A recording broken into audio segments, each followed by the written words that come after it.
गुरुजनना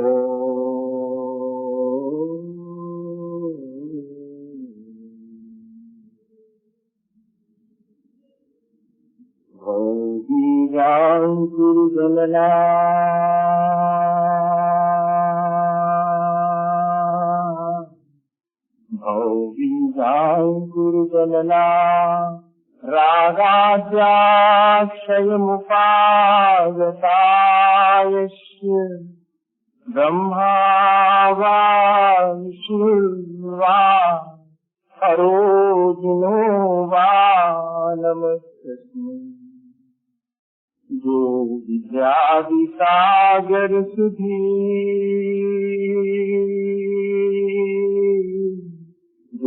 विद्यादिसागर सुधी गुरु हैं हितैषी आत्म में निरत नित्य हितोपदेशी।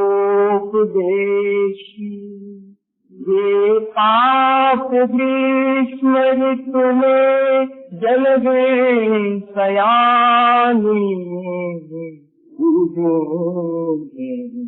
सतत केवल ज्ञान पाने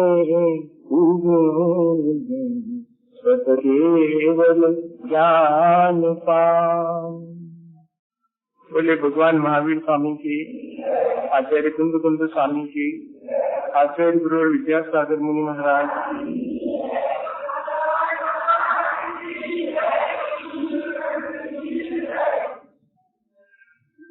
हमेशा की तरह आज भी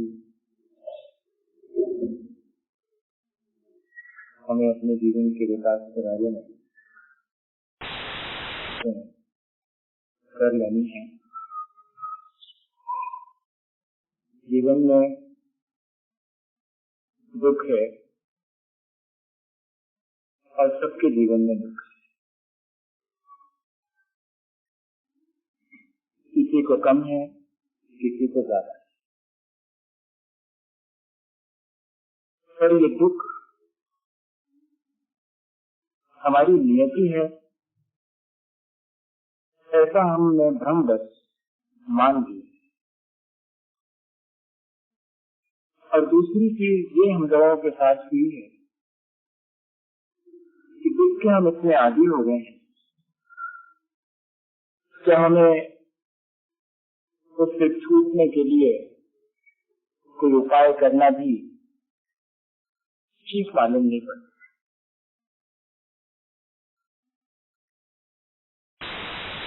असल में दुख को पूरी तरह से हम स्वीकृत नहीं करते हैं, इसलिए दुख से बचने का कोई उपाय हम खोजते नहीं। कोई व्यक्ति अपने को अस्वस्थ न माने तो इलाज क्यों करे? वही स्थिति हमारी। और एक बार यदि हम दुख है ऐसा अपने भीतर बहुत गहरे में प्रतीत करें, एक गहरी प्रतीति हमें दुख की हो, एक गहरा एहसास हमें दुख का हो, तो कोई वजह नहीं है कि हम दुख से न छूट सकें। जैसे नदी के किनारे बैठे हों और पानी पर लकीर खींचें, अच्छा लगता है, लेकिन कितनी देर? इधर खींचते हैं, उधर लेकर रेत पर खींचते हैं लकीर, कितनी देर? देर का है वो सुख। हवा चलती है, रेत पर खींची गई लकीर भी मिट जाती है। चट्टान पर लकीर खींचते हैं, कितनी देर रुकती है?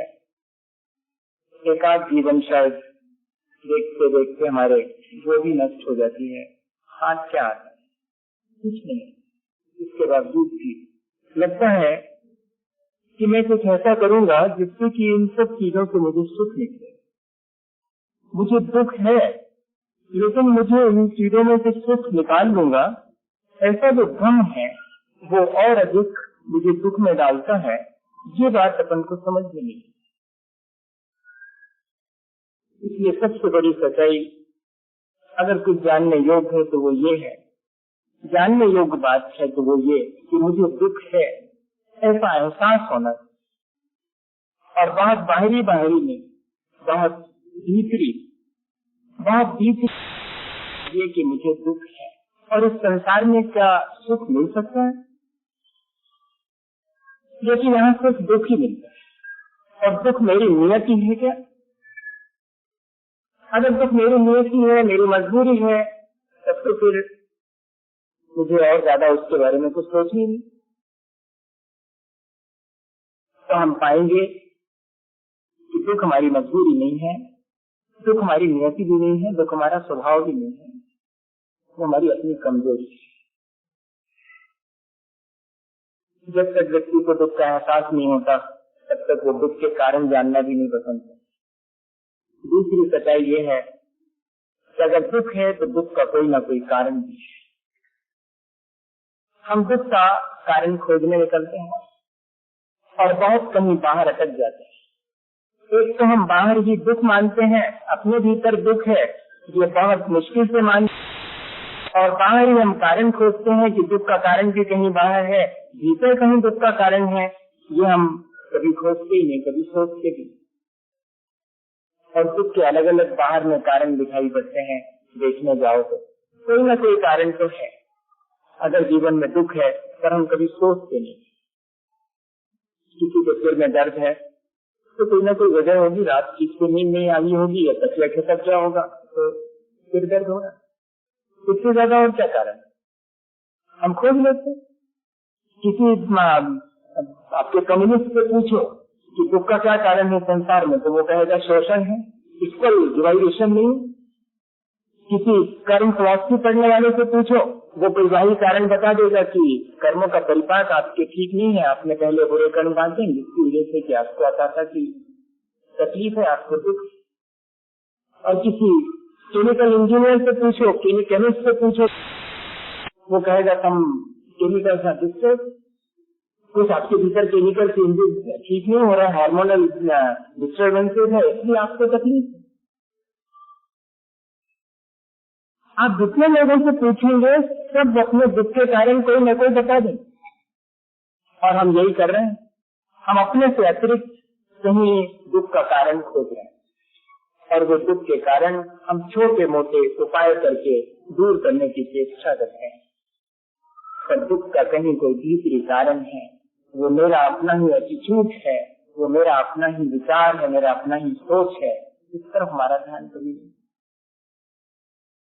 एक बहुत मजे की घटना हुई थी।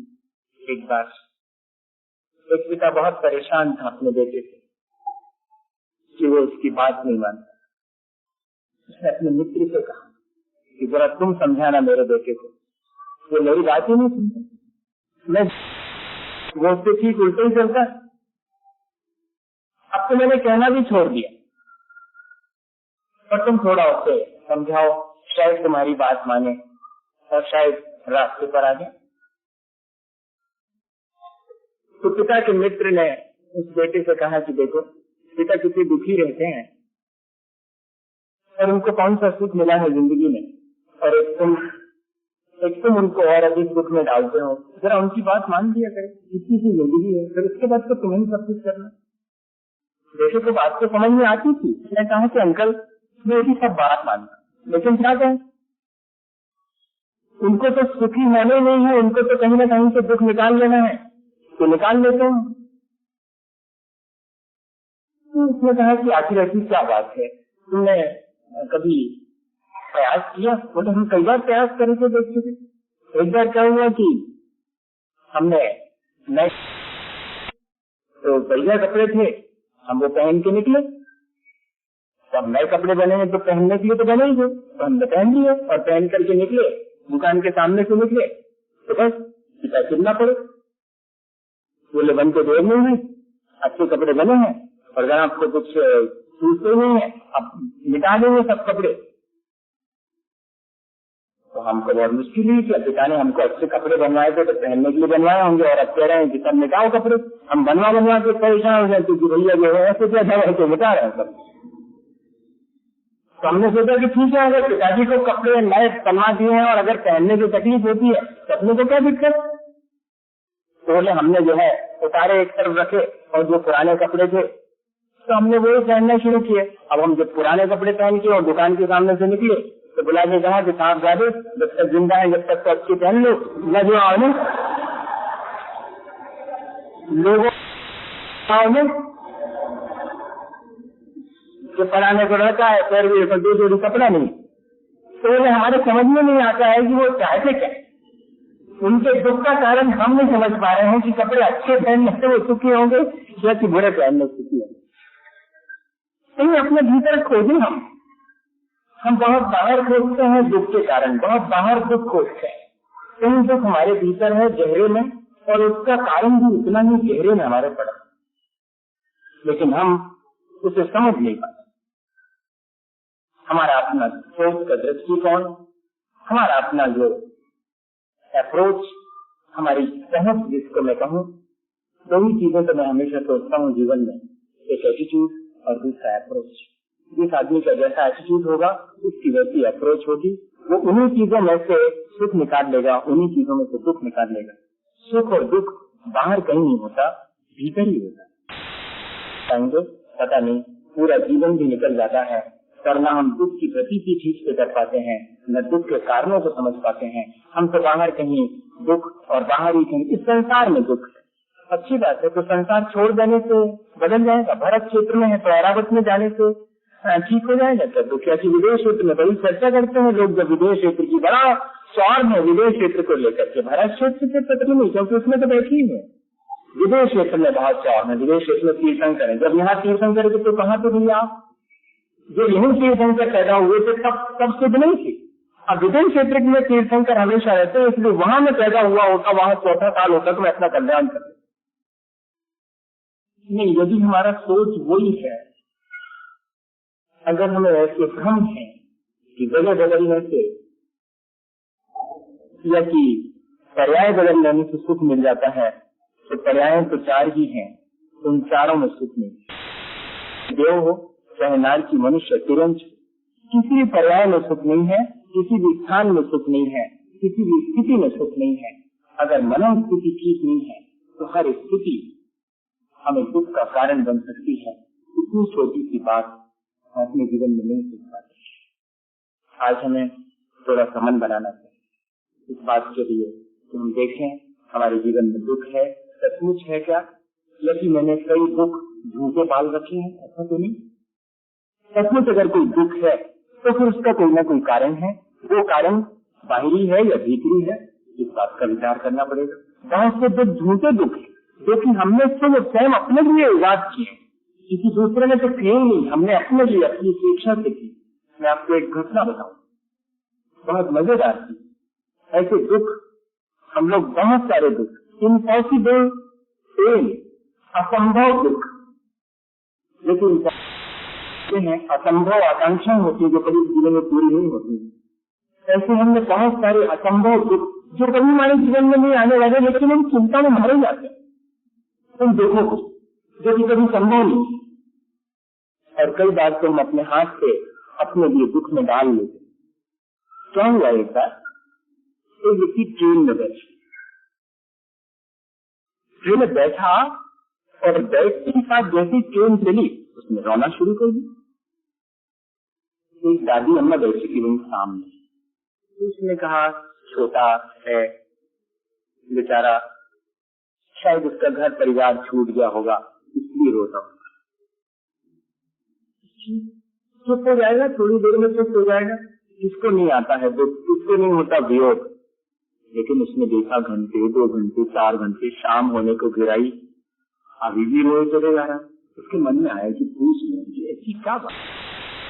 फिर उसने कहा कोई बात नहीं, दिन का दुख रात सोने के बाद भूल जाता है, थोड़ा ज्यादा दुख होगा सो जाएगा, नींद आ जाएगी, सुबह उठेगा तो दूसरे दिन सुबह देखा तो फिर वो रो रहा।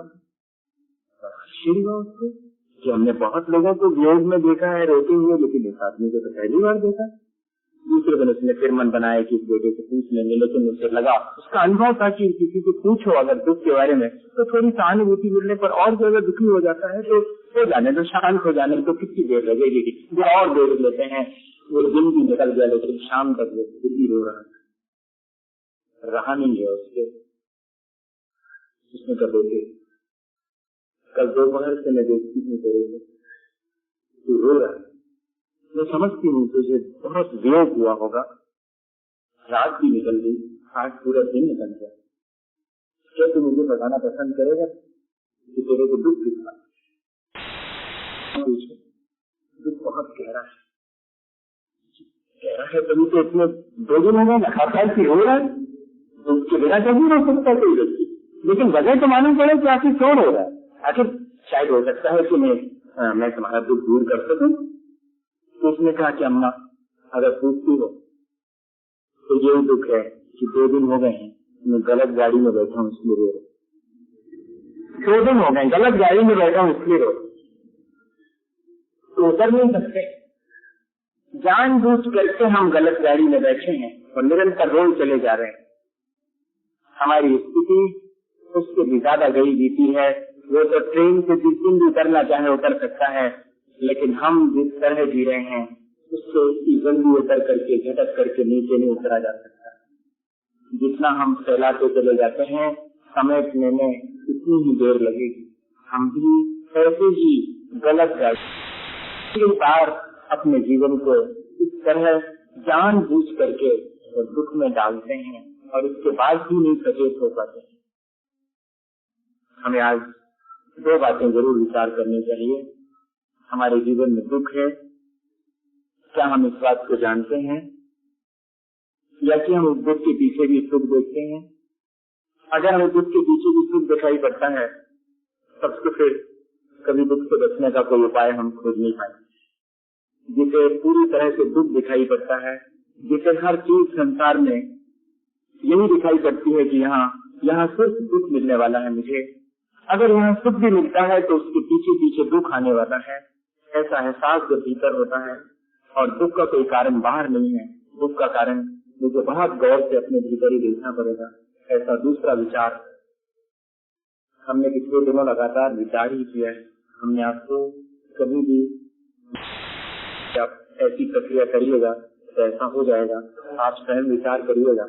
हर आदमी को अपने जीवन का विचार करना चाहिए। उधार का जीवन नहीं मिला हमारे लिए कि हमें उधार के विचार मिले और हम उसको तरह से सोचें।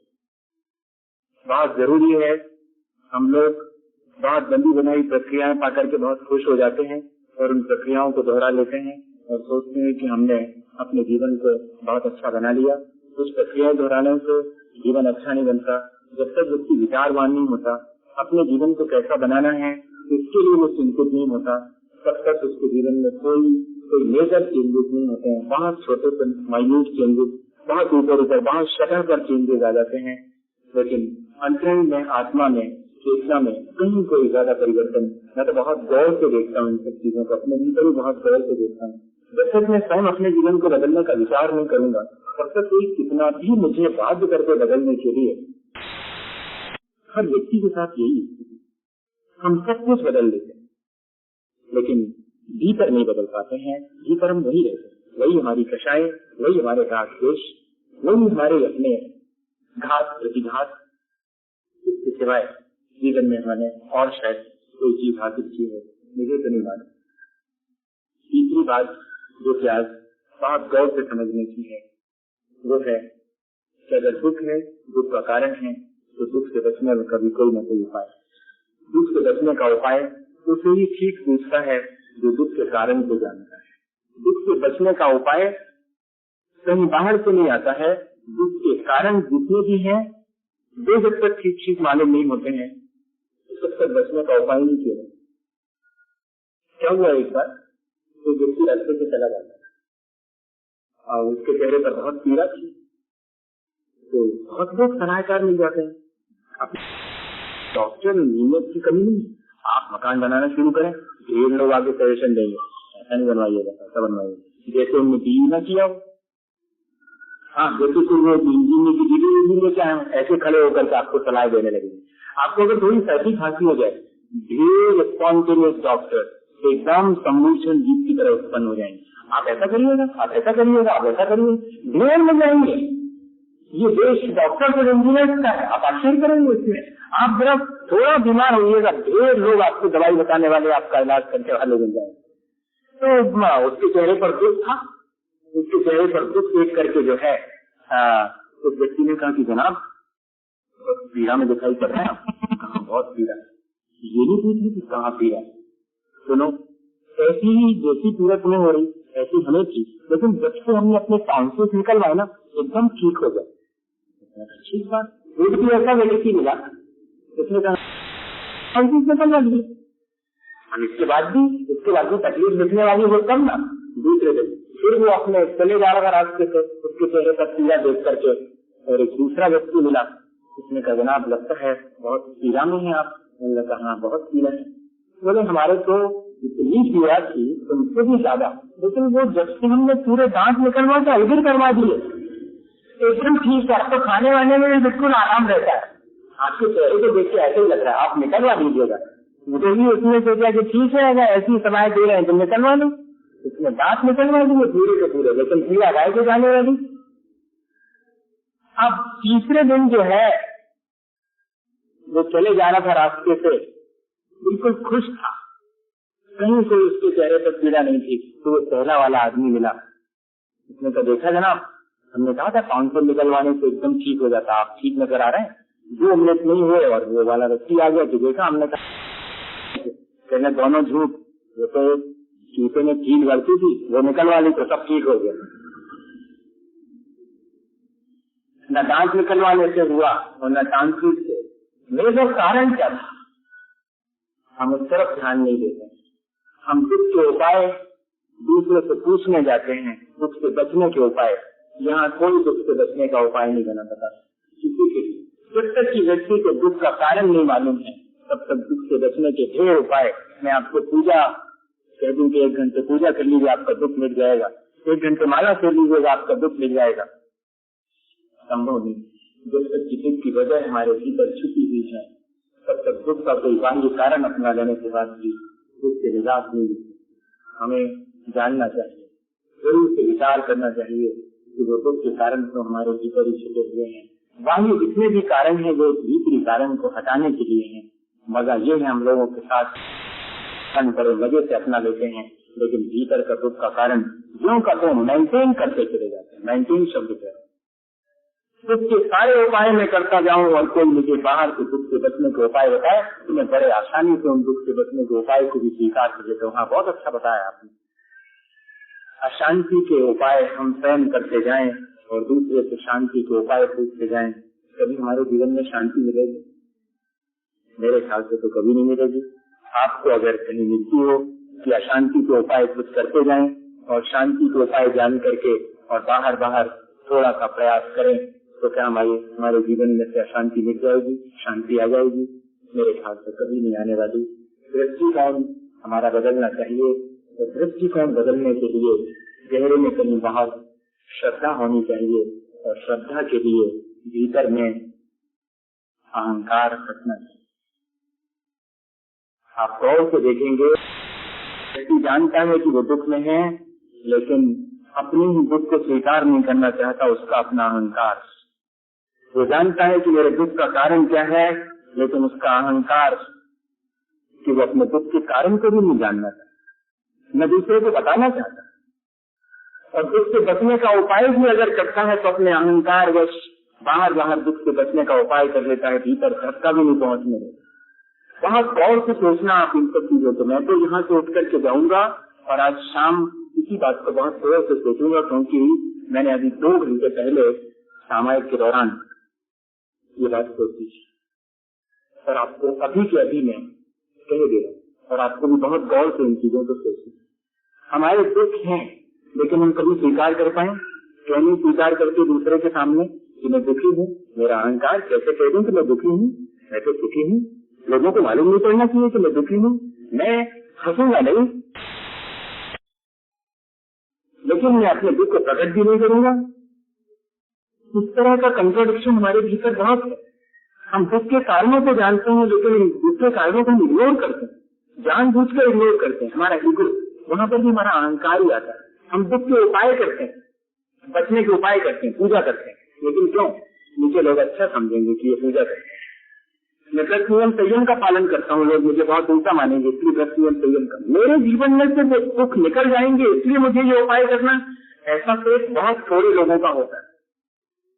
और इसी वजह से जो है जब नियम संयम धारण करने वाला व्यक्ति भी ना अपने जीवन को शांति दे पाता है, ना अपने आसपास के परिवेश को शांत कर पाता है। इसकी वजह अगर एक व्रत नियम संयम का धारण करने वाला व्यक्ति अपने जीवन में शांति का एहसास नहीं करता तो उसे भी अपने उस व्रत नियम पर प्रश्न नहीं लगाना चाहिए। अपने सोच का क्या कर उसने व्रत नियम संयम क्यों पालन किए। तो पूजा करने वाला व्यक्ति भी अगर जीवन में शांति नहीं है हमारे जीवन में, व्यक्ति अहंकारी होगा तो स्वीकार नहीं कर पाएगा। आप किसी भी घटना को देख लीजिए, हर स्थिति में आप अपने को देख लीजिएगा कि जिन जिन क्षणों में हम किसी चीज को स्वीकार नहीं करते हैं, अच्छी या बुरी, उन क्षणों में हम जरूर से अहंकारी होते हैं। माँ ने कहा बेटे से कि तू उधम मत किया कर, मैं कहा करता हूँ। वो कभी ये नहीं कहेगा कि हाँ अम्मा बहुत अच्छा कहा, मैं अब नहीं करूँ। इसी तरह एक ही घटना में बहुत गौर से देखिए। अभी अपन बात कर रहे हैं, मैं तो बात ही कर रहा हूँ। अभी मैं आपसे कहूँ कि आप अपने दुख के कारणों को जानते हैं, आप कहेंगे नहीं नहीं हम नहीं जानते, महाराज जी हम बहुत अज्ञानी। अच्छा, दुख में हम पड़े हुए हैं, दुख के कारण को नहीं जानते हैं। हम जानते हैं लेकिन नहीं, क्योंकि उस दुख के कारण को स्वीकार कर लूंगा तो मुझे फिर तो कोई अवसर ही नहीं है कि मैं फिर उसको स्वीकार करके और उस दुख में पड़ूं। आग में हाथ जल जाने के बाद भी मैं किसी से ये कहने में संकोच करूं कि आग में जल गया है, तब तो मैं हमेशा आग में हाथ डालूंगा और हमेशा जलता रहूंगा। हम आग में हाथ जल जाने के बाद भी कोशिश तो यही करते हैं कि बताना न पड़े कि आग में जला था। कहते यही है कि वो स्टोव जला रहे थे, पता नहीं आजकल के कैसे स्टोव आते, भभक गया था। ये नहीं कहेंगे कि हम अपनी वजह से जल गए, कि भभक गया था थोड़ा, हम गलत थे ना, ये तो संभव ही नहीं। हर स्थिति में हम अपने को सेव कर लेते हैं और सारी अपनी दुख अपनी पीड़ा के कारण किसी दूसरे पर या की परिस्थितियों बहुत गौर से सोचिए। एक बार क्या हुआ, टॉल्स्टॉय ने लिखा, उनके अपने जीवन का एक संस्मरण लिखा। वो एक बार मंदिर में गए, भगवान के दर्शन करने गए। उन्होंने सोचा कि मैं अकेले पहुंचूं तो अच्छे से प्रार्थना कर पाऊंगा भगवान से, तो बड़े सवेरे गए, 4 बजे गए। लेकिन जैसे मंदिर पहुंचे उन्होंने देखा कि कोई और उनसे भी पहले प्रार्थना कर रहा है भगवान की। उन्हें बड़ा आश्चर्य हुआ कि मेरे से भी पहले इतनी जल्दी कौन आ गया। उन्होंने पास में जाकर के पीछे ही खड़े रह करके सुना कि देखिए क्या प्रार्थना कर रहा है। वो व्यक्ति प्रार्थना कर रहा था सुबह सुबह एकदम अर्ली मॉर्निंग। क्या कह रहा था भगवान से, भगवान मैं बहुत पापी, मैंने बहुत पाप करे। बहुत कठिन है ऐसा कहना, बहुत कठिन, सबसे ज्यादा कठिन। लेकिन वो आदमी कह रहा है कि भगवान मैंने बहुत पापी, मैंने बहुत पाप करे हैं और मैंने बहुत लोगों की हत्या की। और लिखते हैं कि मुझे बहुत आश्चर्य हुआ, इतना ईमानदार आदमी तो मैंने कभी नहीं देखा। मैं भी प्रार्थना करने आया था, लेकिन मैं ये कभी बताना नहीं पसंद करूंगा, भगवान को भी बताना पसंद नहीं करूंगा कि मैंने क्या क्या करा। हाँ, कौन पसंद करेगा। लेकिन ये आदमी तो बहुत चमत्कृत हो गया। बोले मैंने तो लिखा उसने संस्कार में कि मुझे अपने जीवन में उस आदमी को देख करके लगा कि मेरा जीवन धन्य हो गया, ये इतना प्यारा आदमी। और उसने सोचा कि पीछे से तो देखा है, एक बार चेहरा देखो कि कौन है और उसे धन्यवाद दूं। आगे जाकर के और जैसे देखा तो वो तो नगर का सेठ था। बहुत प्रसन्नता हुई इसको, कोई भी है नगर का सेठ भी है, फिर भी है तो बहुत प्यारा आदमी, बहुत ईमानदार आदमी भगवान के सामने, और एक्सक्यूज कर रहा है, कन्फेस कर रहा है। उसने पैर छू लिया उसके और कहा कि आप मेरा तो मंदिर आना सार्थक हो गया, आप जैसा व्यक्ति पाकर आपने तो अपने जीवन में जो कुछ भी किया है वो सब बड़े आसानी से कह दिया। वरना तो अगर किसी को हत्यारा कह दो तो आपकी हत्या करने तैयार हो जाएगा, लेकिन अपने तो हत्यारा नहीं मानेगा। हाँ देखो मजा, किसी को चोर कह दो तो वो आपको आपके घर में चोरी कर लेगा, लेकिन अपने को चोर नहीं मानेगा। आपको बहुत साहस किया है। अब सेठ की हालत देखने लायक थी। टॉल्स्टॉय ने लिखा अपने उस संस्मरण में कि पता नहीं मेरी इतनी बात सुनकर के स्टेज पर सत्य में आ गया। उसने कहा इसका मतलब है तुमने जो मैंने भगवान से कहा वो सब सुन लिया है? मैंने कहा हाँ मैंने सब सुना और आप इतने महान हैं। उसने कहा वो सब छोड़ो, ध्यान रखना बाहर निकलने पर किसी से कहना मत, वो मेरे और भगवान के बीच की बात है, भगवान कोई होता नहीं। ध्यान रखना किसी से अगर कहा तो मान आने का दावा करूंगा तुम्हारे। टॉलस्टॉय ने लिखा कि मैं चकित थी कि ये आदमी जो कि भगवान के सामने हाथ जोड़ करके कह रहा था कि मुझसे ज्यादा पापी कोई नहीं, मुझसे ज्यादा हत्यारा कोई नहीं है, मुझसे ज्यादा अपराध करने वाला कोई नहीं है, वो व्यक्ति अब एक नया अपराध करने के लिए तैयार है कि अगर मैं उसके अपराध को कहीं बाहर कह दूंगा तो वो मुझे भी समाप्त कर देगा, मुझे भी मुश्किल कर देगा।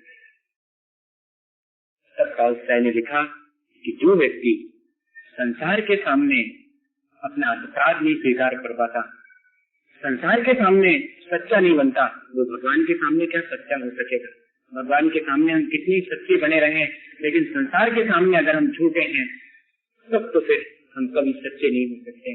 और हमने आज तक शायद यही किया है, हमने जितने भी सुख के उपाय किए हैं वो भगवान की उपस्थिति में सुख के उपाय तो किए हैं, लेकिन वे सब सुख के उपाय या कि दुख के कारण हम हमेशा दुनिया से बचा करके कि किसी को मालूम ना पड़ पाए कि मैं कौन सा उपाय कर रहा हूँ। और उपाय करते अपराध के लिए भी हम उपाय करते हैं, अपराध से बचने का उपाय भी करते हैं, लेकिन अगर किसी को ये मालूम पड़ जाए कोई व्यक्ति प्रायश्चित ले ले तो प्रायश्चित इसलिए नहीं लेता कि लोगों को मालूम पड़ जाएगा कि गलती की है।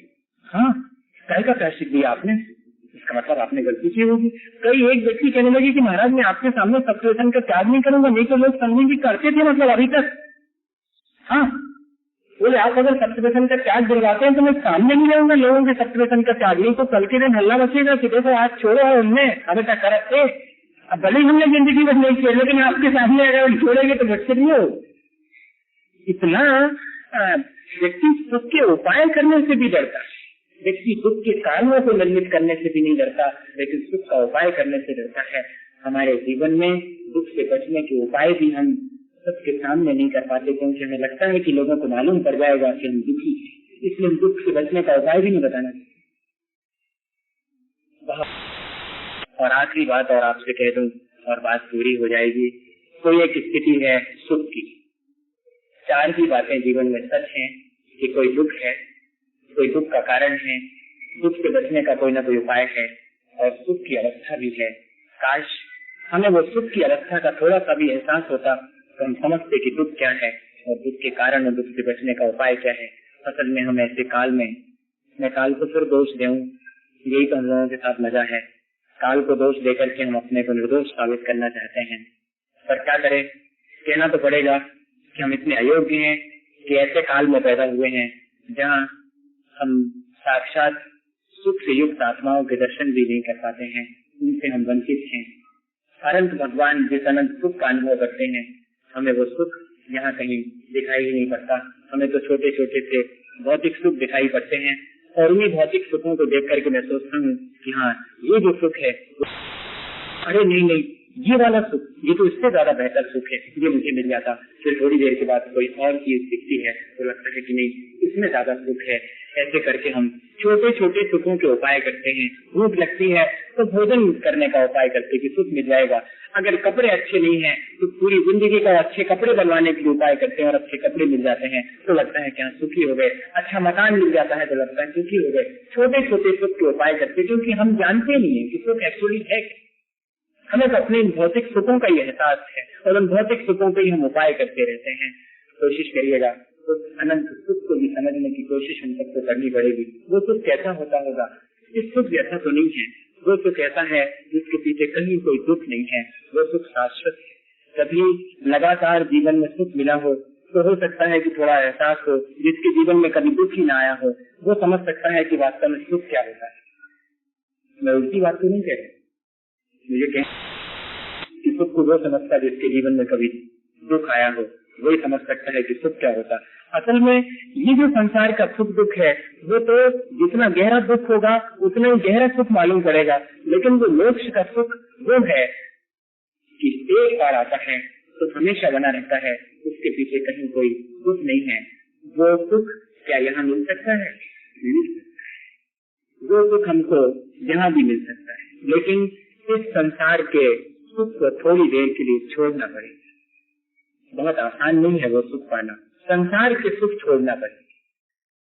कबीरा खड़ा बाजार में लिए लुका की हाथ, तो जो घर फूके आपने चले हमारे साथ। अब तो जाने जाने की वेला है। आप सुख का उपाय जानना चाहते हैं, आप उस सुख का एहसास करना चाहते हैं जिस सुख की बात मैं बात कर रहा हूँ, अब उसके लिए तैयारी बहुत करना पड़ेगी। और आज शिक्षा का देखेंगे 25 तारीख कौन अपने भौतिक सुखों को छोड़ करके थोड़ा सा चुल्लू भर सुख पाने के लिए उत्सुक है, लेकिन भौतिक सुख उतने ही छूटेंगे। वो संसार की जो कामनाओं का सुख है वो सुख देखेंगे कि कौन कितना कम करता है। मेरे पास नाम आना शुरू हो गए, मुझे आशा है कि बहुत लोग इस चीज में शामिल होंगे। तो सुख के पाने के लिए मैं ऐसा कोई कमिटमेंट तो नहीं कर सकता कि आपको वो सुख छोड़ने के बाद वास्तविक सुख मिलेगा, पर इतना जरूर है कि भ्रम टूटने के बाद वास्तविकता मालूम पड़ने पर जो शांति मिलती है वो शांति का दावा तो कर सकता हूँ। मालूम पड़ जाएगा कि हाँ सचमुच जिन चीजों में मैं आज तक सुख मानता था, ये जिन चीजों में मैं आज तक दुख मानता था, वो दोनों चीजें न सुख देती है न दुख देती है। सुख और दुख मेरे ही अपने भीतर है, मैं चाहूँ तो उसे वही प्राप्त कर सकता हूँ। जब तक मैं दूसरी चीजों में सुख मानता हूँ तब तक मुझे अपने भीतर का सुख नहीं मिलेगा। मुझे बाहर की चीजों में सुख मानना छोड़ देना पड़ेगा, यहाँ तक कि बाहर की चीजें ही छोड़ देनी पड़ेंगी, तब मुझे थोड़ी फुर्सत मिलेगी अपने भीतर झांकने की। तब मैं भीतर झांक करके देख पाऊंगा कि वो सुख मेरे भीतर कहीं है, वो मिले बिना नहीं रहेगा, बाहर का सुख छूटने पर ही वो मिलता है। ऐसे सुख के लिए एक बहुत छोटी सी घटना आपसे कहूँ कि वो सुख भी हमारे पास है, बशर्ते कि हम थोड़ा सा अपने जीवन को मॉडिफाई करें, थोड़ा सा अपने जीवन को परिष्कृत करें, अपने ही भीतर थोड़ा सा झांक कर देखें, अपने क्रियाकलाप देखें। उन क्रियाकलाप उनसे ही मालूम पड़ जाएगा। बहुत कठिन बात तो मैंने अभी तक नहीं की मेरे ख्याल से, और फिर आप बताएंगे इतने दिनों में। अब तो एनालाइज करने का समय आ गया, अब तो आत्मनिरीक्षण करने का समय आ गया है कि हमने इतने दिनों में क्या सीखा है, क्या समझा है, और हम अपने जीवन को क्या दिशा दे पाए हैं। क्योंकि कोई आकर के रोशनी दे सकता है, चलने के लिए इशारा दे सकता है, लेकिन कोई ना चले तो वो रास्ता और वो रोशनी दोनों ही व्यर्थ है। हमें हमेशा हमारे पुरुष आकर के रोशनी देते हैं, रास्ते की तरफ इशारा करते हैं। हम ही ऐसे उनके अपने को उत्तराधिकारी मानने वाले लोग जो भगवान को अपना उत्तराधिकारी मानते हैं, भगवान तो कल अपनी मुक्ति का उपाय करके और मोक्ष भी पालेंगे, लेकिन हमारी जिम्मेदारी है कि उनके मोक्ष से हम क्या शिक्षा ले पाएंगे और हम अपने जीवन को क्या दिशा दे पाएंगे। मुझे इससे ज्यादा सरोकार नहीं है कि आपने इतने दिन में क्या क्या बहुत सारी चीजें करी। मुझे तो अच्छा तब लगता है जब व्यक्ति ने अपने जीवन में कुछ थोड़ा सा परिवर्तन किया, अपने सोच का ढंग परिवर्तित कर लिया। फिर आप कहीं रहिए, हो सकता है आपने मेरे से एक भी व्रत न लिया हो, लेकिन अगर आपने अपने जीवन में सोचने, आप हर चीज को पॉजिटिव सोचते हैं, आप बुराइयां कम देखते हैं, अच्छाइयां ज्यादा देखते हैं, तो मैं समझूंगा कि हमने 3.5 महीने सार्थक किए हैं। वरना तो ऐसे कई 3.5 महीने गुजर गए, तब भी जीवन की सार्थकता नहीं है। अगर हम अपनी कषायों को नहीं छोड़ पाए, अपनी पुरानी बेकार आदतों को नहीं छोड़ पाए, वही ढला चला वही संस्कार, तब तो कोई फर्क नहीं पड़ने वाला। ऐसे कई संघ और ऐसे कई लोग आएंगे जो कि हमें दिशा देंगे, और अपने जीवन को जब तक तैयार नहीं होंगे बदलने के लिए कोई नहीं बदल सकता। सुख का उपाय हमें करना है आगे आने वाले दिनों में। मुझे इसी दौरान आपसे ये भी कह देना है कि क्या आप कोई संकल्प लेने तैयार हैं। मैंने बहुत पहले, जब 3 साल पहले आया था, अभी रज जी ने याद दिलाया, और मैं बहुत दिन से मन बनाया था। मैं एक्चुअली बहुत कम सामाजिक मामलों में पढ़ता हूँ। मुझे नहीं लगता कि जब तक व्यक्ति बदले समाज बदले। सामाजिक चेतना अब बहुत कम रह गई। असल में व्यक्ति भी चेतनावान नहीं रहा, व्यक्ति भी निर्जीव हो जाएगा, तब फिर वो समाज भी बहुत निर्जीव होगा, उसके अपने कोई डिसिप्लिन नहीं। बहुत कड़ी बात है, हो सकता है, लेकिन मन बिल्कुल कड़ा नहीं है। मन में तो बहुत वही चीज है, मन में तो एक दुख है कि क्या हम ऐसे कोई सामाजिक निर्णय आज तक ले पाए हैं कि हम रात में भोजन नहीं करेंगे, कि हम रात में शादी नहीं करेंगे। ऐसे कोई निर्णय लेने के लिए हमें कटिबद्ध नहीं होना चाहिए। कब करेंगे हम? क्या हमारी सामाजिक चेतना बिल्कुल मर गई है? क्या हमारे अंदर इतना भी अब वो नहीं रहा, कोई समाज को रेगुलेट करने वाला व्यक्तित्व नहीं रहा जो कि समाज में ऐसे नियम बना सके? या कि हम इतने अक्षम हो गए हैं कि हम अपने जीवन में ये नियम न बना सके कि हम अपने बच्चों का विवाह दिन में करेंगे? क्या मन है आपका? मैं अभी इतनी जल्दी आपको ये नहीं कहूंगा कि आप यहीं पर फट से हाथ उठा दें, नीचे जाए और 4 तो बातें करें। बहुत स्पष्ट कहता हूँ, मुझे तासीर मालूम है, मुझे समाज की तासीर मालूम है, मुझे भीड़ का मनोविज्ञान मालूम। भीड़ में आदमी रो में आकर के बहुत सारे काम कर लेता है, लेकिन मैं आपको सिर्फ एक विचार दे रहा हूँ, व्यक्ति का विचार दे रहा हूँ। व्यक्ति अपने आप सोचे, दूसरे की तरफ इशारा न करे कि उसे ऐसा कर लेना चाहिए। अगर यहाँ बैठे हुए हर व्यक्ति ये सोचे और वहीं के वहीं संकल्प ले ले किसी क्षण, अब उसने सोच लिया है कि जहाँ समूह में उसे रात में बुलाया जाएगा वो नहीं जाएगा।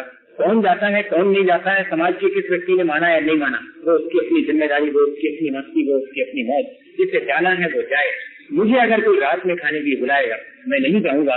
क्या यहाँ पर बैठा हुआ व्यक्ति नीचे उतरने से पहले ऐसा कोई संकल्प करेगा? आप देख लीजिए, मैं उन्हें उठाऊंगा। हाथ उठाने की मेरी हैबिट नहीं है, आप उठाओ मत उठाओ। सामान्य रूप से भी आपको बोलने का बाद में कहूंगा, लेकिन मैं तो इंडिविजुअल आदमी इंडिविजुअल क्यों नहीं है? आदमी व्यक्तिगत क्यों नहीं रह गया? वो अपने व्यक्तिगत निर्णय, वो अपने आप इतनी दम पे ये क्यों नहीं दे सकता कि मैं तो नहीं जाऊंगा? मेरा बेटा भी अगर रात में शादी करेगा, रात में खोज देगा, तो मैं पिता की हैसियत से उसकी शादी में रात में नहीं खाऊंगा। ऐसा कोई निर्णय ले सकता है? ऐसा कोई बेटा है जो यहाँ पर वो खड़ा हो जाए कि मेरा पिता अगर मेरी शादी रात में करेगा तो मैं शादी ही नहीं करूंगा पूरे जीवन, लेकिन पिता की बात का सहयोग नहीं करूंगा। ऐसी कोई माँ है जो ये कह रही कि मेरी बिटिया की शादी में अगर रात में परोसा जाएगा तो मैं होंगी पहली व्यक्ति जो कि विदा कर लूंगी अपनी बेटी की शादी से कि मैं नहीं खाती रात में। है आपके अंदर ऐसी कोई चेतना? सत्य में आपसे बात करें, नहीं तो कोई मतलब नहीं। आपके भीतर ऐसी ही परिष्कृत चेतना उत्पन्न होनी चाहिए। मैं तो आपसे इंडिविजुअली ये बात व्यक्तिशः कह रहा हूँ कि हमें एक बार सोचना चाहिए कि हमारे जीवन के बहुत बहुत स्पष्ट से नियम होना चाहिए कि हम रात्रि में समूह में नहीं खाएंगे। हम अपने घर में खाते होंगे कमरा बंद करके, हमसे नहीं चलता, रात में हम खाते हैं, घर में खाते होंगे, लेकिन समूह में बैठ करके कभी हम रात में नहीं खाएंगे। ये निर्णय अपना व्यक्तिगत ले लेना चाहिए। समाज जब ले और जब भी अपने बच्चों की शादी करेंगे तो हम रात में नहीं करेंगे, दिन में करेंगे। क्या बिना समाज अध्यक्ष की हैसियत से खड़े होकर के लिए बोल देंगे, इससे क्या फर्क पड़ने वाला? समान होना चाहिए। हर जगह यही होता है, हर जगह ये नियम बन जाता है कि इस धर्मशाला में रात में शादी ब्याह नहीं होगा, दूसरी धर्मशाला में हो जाएगा, क्या फर्क पड़ने वाला? हमने बहुत देख लिया है वहाँ पर, अभी पिछले चतुर्मास में वहाँ पर उन्होंने कहा चौथी धर्मशाला में रात्रि में नहीं देंगे। हाँ, कमेटी ने भी दस्तखत कर दिए कि चौथी धर्मशाला में साहब रात में विवाह नहीं होगा। उन्होंने कहा ठीक है, नहीं करो, झेलने वाली में कर लें। क्या झेलने वाली में होते रात में? और अगर झेलने वाले में ना कर दें तो टीटी नगर में कर दे, और टीटी नगर वाले में ना कर, जवाहर चौक में तो कोई कर नहीं सकता। तो हमारे सामने करो तो उनने रात में, और रात में ही खाया था, जिसका परिणाम आज भी भुगत रहेंगे। हमारी नाक की नीति किया, आज भी माफी मांगने आए थे।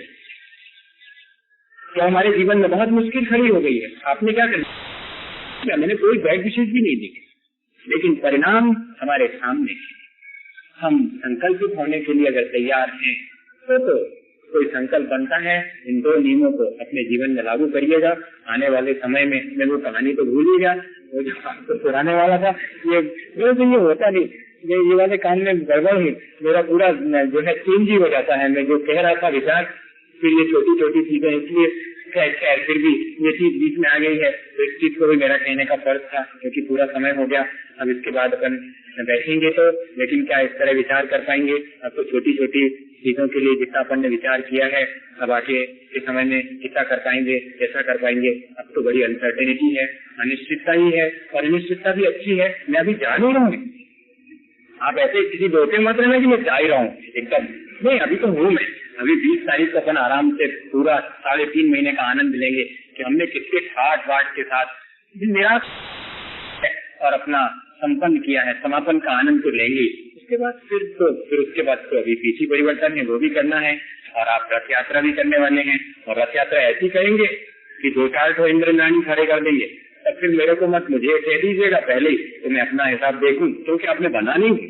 अभी 2 दिन और बंधा हुआ हूँ, आपकी सब बात सुनूंगा, उसके बाद फिर नहीं सुनूंगा, उसके बाद तो फिर मुझे अच्छा लगेगा तो मैं शामिल होऊंगा। मैं इनसे भी यही कह दे रहा हूँ कि आप विधान विस्तार रहे हैं, लेकिन 4 पेयर खड़ी हो गई और आपने विधान शुरू कर दो, तो हमारी गुंजाइश नहीं है, हम अपना देख लेंगे।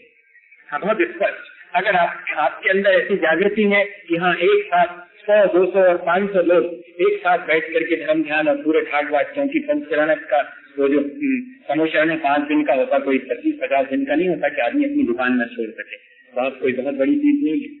लेकिन अगर आपके अंदर ऐसी चेतना है कि हर व्यक्ति को, हर घर के हर पेयर को खड़े होना है उसमें, अगर आपकी तब तो आप उस चीज को विचारिए, मगर 2-4 लोगों में करके और आप मखौल जैसी स्थिति मत बनाइए।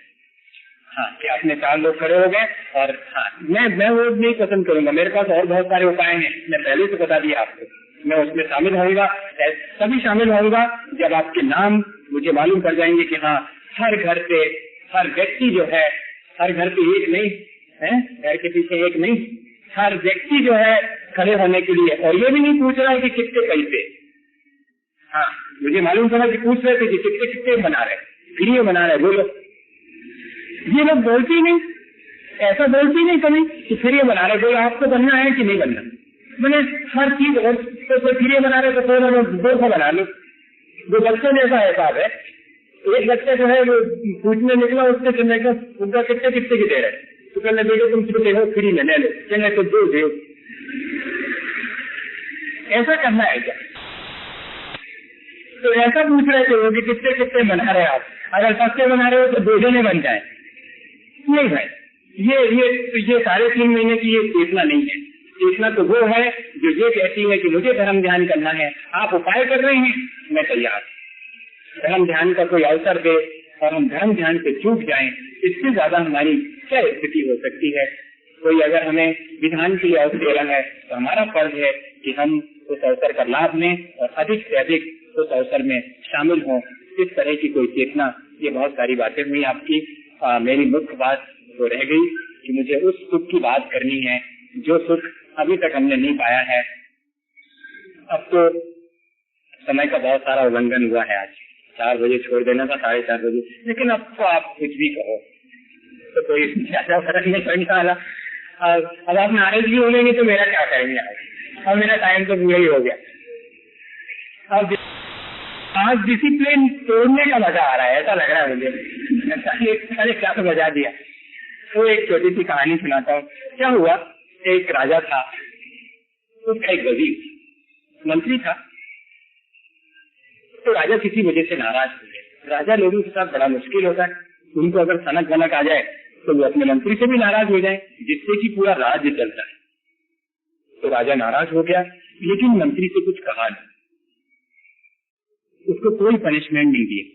अच्छा, कुछ लोग ऐसे होते हैं जो कि दूसरों के दोस्त को देख लेते हैं, लेकिन उस समय नहीं कहते, अवसर आने पर कहते हैं। ऐसे लोग बहुत खतरनाक होते हैं, जो किसी व्यक्ति का दोस्त को देखते रहे और कहे नहीं, बाद में मौका पड़ने पर उससे कहें। ऐसा ही उस राजा ने किया। मंत्री का दोष जान रहा है, वो तुरंत कह सकता था, उसे पनिशमेंट दे सकता था, उसे पनिशमेंट देकर के शुद्ध कर सकता था। तो मौका देख रहा है कि कब ज्यादा से ज्यादा इसको तकलीफ पहुंचाऊंगा, कब इसको पनिशमेंट दूंगा। और एक दिन ऐसा अवसर आया कि राजा को मालूम पड़ा आज वजीर का जन्मदिन है, और वजीर के जन्मदिन को इस तरह मनाया जा रहा था कि उसके बहुत बड़े बड़े बाहर से लोग आए थे, मित्र आए थे, और बहुत संगीतकार आए थे, और बहुत आलीशान सजावट के साथ में और जन्मदिन मनाया जा रहा था। राजा ने सोचा कि आज है मौका, जबकि इसके सारे मित्र इकट्ठे हुए हैं, जबकि ये संगीत में खोया हुआ है, जबकि ये बहुत जलसे के साथ अपना जन्मदिन मनाया है, आज इसको पनिशमेंट सुनाया जाना चाहिए। और एक जाकर के धूप में जाकर के वजीर को कहा कि राजा ने फरमान जारी किया है कि आज की शाम आपको 10 की दंड दिया जाए। सारी सभा शक्ति में सारा घर सन्नाटे से घिर गया, मित्र चीख करके रोने लगे। वजीर चुपचाप खड़ा हुआ, एक क्षण के लिए विचार करता है कि आज मेरा जन्मदिन और ये सारा जश्न तो जन्मदिन की खुशी में, और शाम शाम मुझे राजा का हुक्म कि मृत्यु दंड। अरे वाह, इससे अच्छी कोई स्थिति हो सकती है? मेरे जन्म के दिन ही मेरा मरना तो एक न एक दिन है, लेकिन मैं तो अपने मरण के लिए लोगों को बुलाता कि आज मैं मरने वाला हूँ, तो शायद इतने लोग नहीं आते, लेकिन आज तो मेरा जन्म है तो इतने लोग आए हैं, इन सबके सामने मैं मर सकूंगा। इससे अच्छी बात क्या हो सकती है? ऐसा ही आदमी यहाँ पर दुख के बीच भी सुखी हो सकता है, जिसका कि ऐसा सोच। मैं जो आपसे कह रहा हूँ सुख का उपाय इन्हीं विचारों में छिपा हुआ है कि जिस क्षण मेरे ऊपर बहुत भारी दुख टूटे, उस क्षण भी मैं उस दुख में से सुख निकाल सकूं। तो कोई व्यक्ति इस संसार में अगर हम उस दुख के बीच भी अपने सोच को बदल ले तो उसी में से हमें सुख निकलने लगता है। कहते हैं वजीर क्षण भर को तो ठहरा और फिर उसने कहा कि जैसी मिठाइयाँ दी जा रही थी वो ज्यों की तरह बांटी जाए, जैसा संगीत चल रहा था वैसा का वैसा चले। मित्रों, घबराने की कोई बात नहीं है, मरण तो एक दिन मेरा होने की, और वो भी आज जन्म के दिन, और तुम सब लोगों के बीच, इससे ज्यादा खुशी का मौका क्या हो सकता? और मैं तो आज तक मैंने नृत्य नहीं किया है, आज तो मुझे खुशी में नृत्य भी करना चाहिए। और कहते हैं कि वजीर ने नृत्य करना शुरू कर दिया। सभा एक बार फिर से जम गई, सबके चेहरे पर फिर से रोशनी आ गई कि जब वजीर खुश है, जो मरने वाला खुश है, तो हम सब क्यों रोएं? और सब उसके जश्न में शामिल हो गए। कहते हैं अब राजा को मुश्किल पड़ी। राजा तक ये खबर गई कि वजीर को जब ये कहा गया किया जाएगा शाम को, तो कोई ज्यादा फर्क नहीं पड़ा। राजा ने पूछना चाहा था कि सब तरफ सन्नाटा छा गया होगा, अब बच्चों को मजा आएगा, अब समझ में आएगा कि राजा क्या होता है और राजा का अपमान करना क्या होता है। लेकिन यहाँ तो सारा जश्न जो को मनाया जा रहा है, कहीं कोई फर्क नहीं पड़ा। राजा ने कहा मैं देखूंगा, हो सकता है तुम लोगों ने मैसेज ठीक से न दिया हो, मैं खुद जाकर के उससे मैसेज दूंगा। राजा खुद आया वजीर के। वजीर तो और खुश कि आज राजा मेरे दरवाजे पर आया है, सब कुछ। और अपने मित्रों से कहा कि देखो राजा खुद आए हैं जल करके। राजा ने कहा वजीर तुम्हें नहीं मालूम, आज की शाम तुम्हें मृत्यु दंड दिया जाएगा। उसने कहा राजन, यही बात तो मेरे सुख का कारण बन गई है। आज मुझे आप जैसा कोई, मुझे बहुत लोग मेरे जीवन में उपकार करने वाले मिले, आप जैसा उपकार करने वाला कोई नहीं मिला, जिसने मेरे जन्मदिन को आज सार्थक कर दिया, मेरे जन्म को ही मरण का दिन बना दिया। और इससे ज्यादा खुशी की बात क्या हो सकती है? अब तो राजा मुश्किल में सोचा था कि इसे मृत्यु दंड की सजा सुना करके तकलीफ पहुंचा सकूंगा, लेकिन ये आदमी खुश है, अब इसे मारने से क्या मतलब है। और कहते हैं राजा ने अपनी सजा वापस ले ली कि मैं तुम्हें मार नहीं पाऊंगा। ये ऐसे ही सारे लोग हैं जो कि मृत्यु से नहीं डरते हैं, तब से मृत्यु उनसे डरने लगती है। जो दुख से नहीं डरते हैं, संसार के सुख दे ही पा लेते हैं। काश हमारे जीवन में भी ऐसा दृष्टिकोण, ऐसा विचार हम सबके जीवन में आए कि हम भी इस संसार के दुखों के बीच अपने मन को दुखी न होने दें, अपने विचारों को अच्छा रख के इस संसार में भी सुख प्राप्त कर लें।